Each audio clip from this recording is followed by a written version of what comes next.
What's up, guys? Welcome to Promotech. Thanks for tuning in. Really glad you're here for this one.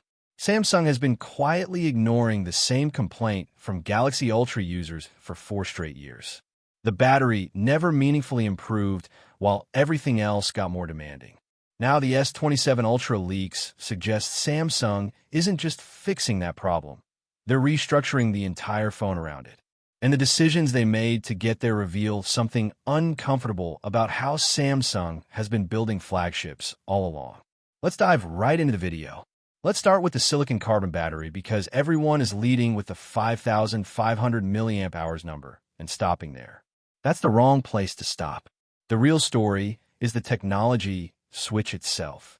Traditional lithium-ion batteries hit a physical ceiling years ago. You can only pack so much energy into a given space before the cell gets too large or too hot. Silicon carbon chemistry breaks that ceiling. It stores significantly more energy in the same physical footprint, which means Samsung can jump to 5,500 milliamp hours without making the S27 Ultra thicker or heavier. Now compare that to what Samsung was doing with the S25 Ultra and S26 Ultra. Incremental 100 to 200 milliamp hours bumps on the same old lithium-ion chemistry, year after year, while Chinese brands like Xiaomi and OnePlus were already pushing silicon carbon cells aggressively. Samsung watched the competition move first, collected the data on how users responded, and is now arriving with a more refined implementation. That's not Samsung being slow. That's Samsung being calculated.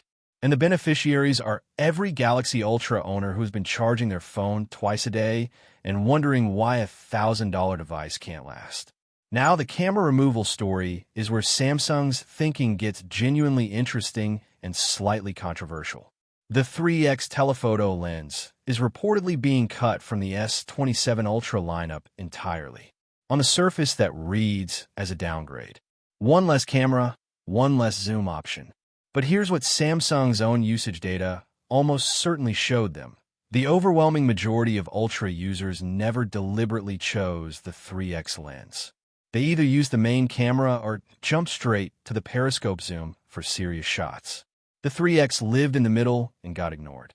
By removing it, Samsung frees up internal space for the larger battery and improves thermal management simultaneously.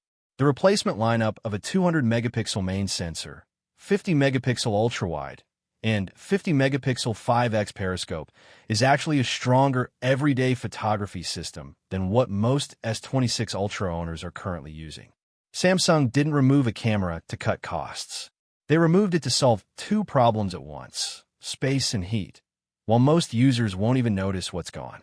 Real quick, if you're tracking the S27 Ultra leaks and want to stay organized across all the specs, comparisons, and updates without losing your mind, Walverse is exactly what you need. Built for people who follow this stuff seriously. Link is below. And hey, more than 70% of people watching right now aren't subscribed. Genuinely not trying to pressure anyone. But this community is specifically for people who want to understand the why behind Samsung's decisions, not just the what. If that resonates with you, the subscribe button is right there. The Galaxy S27 Pro Edition to the lineup is the decision that tells you the most about where Samsung sees the market heading. A 6.4-inch display, flagship-level performance, premium cameras, lower price than the Ultra, Samsung is essentially building the phone that answers the question millions of people have been asking silently for 2 years. Why do I need to spend Ultra money when I only use half the Ultra's features? Samsung saw the S26 series sales data, noticed demand cooling after the initial launch window, and drew the logical conclusion. Consumers are getting smarter about flagship upgrades. They want practical improvements they feel every single day, not spec sheet wins they never actually encounter. The Pro model is Samsung's admission that the Ultra has been over-engineered for the average flagship buyer, and that admission is actually a healthy and honest one. Pair all of this with the Snapdragon 8 Elite Gen 6 on a 2nm process, LPDDR6 RAM, UFS 5.0 storage, Android 17 with One UI 9.0, and 7 years of software updates. And the S27 Ultra stops feeling like a yearly refresh. It feels like Samsung finally sat down, looked at every complaint from the last 4 years, and methodically addressed them one by one. That's a different kind of flagship upgrade than we've seen from Samsung in a long time. What I keep coming back to, and I want your honest answer in the comments, is whether removing the 3x camera while adding silicon carbon battery actually makes the S27 Ultra a better phone for how you personally use it. Because Samsung is essentially betting that endurance and thermal stability matter more to real users than having a mid-range zoom option. If they're right, this becomes their best Ultra ever. If they're wrong, the backlash from camera enthusiasts could overshadow every genuine improvement they've made. Take care and stay safe. I'll see you in the next one soon. Cheers. Bye-bye.